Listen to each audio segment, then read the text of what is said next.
શું તમે સમુદ્રમાં 5000 વર્ષ પહેલા સમાઈ ગયેલી ભગવાન કૃષ્ણની દ્વારિકા નગરી જોઈ છે?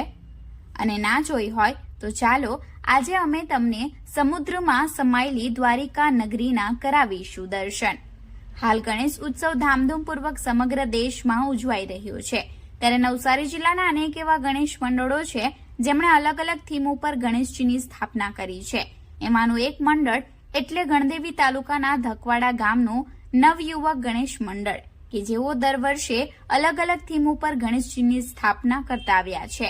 ત્યારે આ વર્ષે નવયુવક ગણેશ મંડળ ધકવાડા દ્વારા ભગવાન શ્રી કૃષ્ણની દ્વારિકા નગરીની થીમ બનાવવામાં આવી છે, જેમાં પાણીમાં 5000 વર્ષ પહેલા સમાઈ ગયેલી દ્વારિકા નગરી બનાવવામાં આવી છે। સાથે જ તળાવમાં ભગવાન શ્રી કૃષ્ણના રૂપમાં ગણપતિ બાપ્પાની સ્થાપના કરવામાં આવી છે। સાથે જ હાલ બેટ દ્વારકા જવા માટે જે સુદર્શન બ્રિજ છે એ સુદર્શન બ્રિજ પણ અહીંયા બનાવવામાં આવ્યો છે। એટલે હાલની દ્વારિકા નગરી અને 5000 વર્ષ પહેલાની દ્વારિકા નગરીની થીમ ધકવાડા ગામે તૈયાર કરવામાં આવી છે। તો તળાવ નજીક આકર્ષણ સેલ્ફી પોઈન્ટ પણ બનાવવામાં આવ્યું છે। સાથે જ નાના બાળકોના મનોરંજન માટે ઝૂંપડી તેમજ માછલી ઘર પણ બનાવવામાં આવ્યું છે।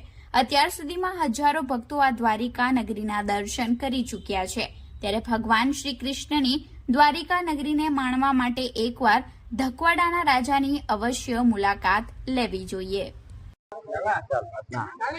નવયુવક મંડળ ધકવાડા મંદિર ફળિયા દર વર્ષને જેમ આ વર્ષે પણ અમે અલગ અલગ કોન્સેપ્ટ પર સર્જનાત્મક કૃતિ તૈયાર કરી છે। લાસ્ટ અમે 5 વર્ષથી અલગ અલગ કોન્સેપ્ટ પર અલગ અલગ થીમ પર અમે આ કૃતિઓ તૈયાર કરીએ છીએ। લાસ્ટ ટાઈમ અમે નાગદમનની કૃતિઓ તૈયાર કરી હતી। આ વર્ષે અમે દ્વારકા નગરી નો કોન્સેપ્ટ લીધો છે કે ભગવાન શ્રી કૃષ્ણની જે દ્વારકા નગરી કેવી રીતે દરિયામાં સમાઈ ગઈ હતી એના પર અમે આ કૃતિઓ આ વર્ષની તૈયાર કરી છે।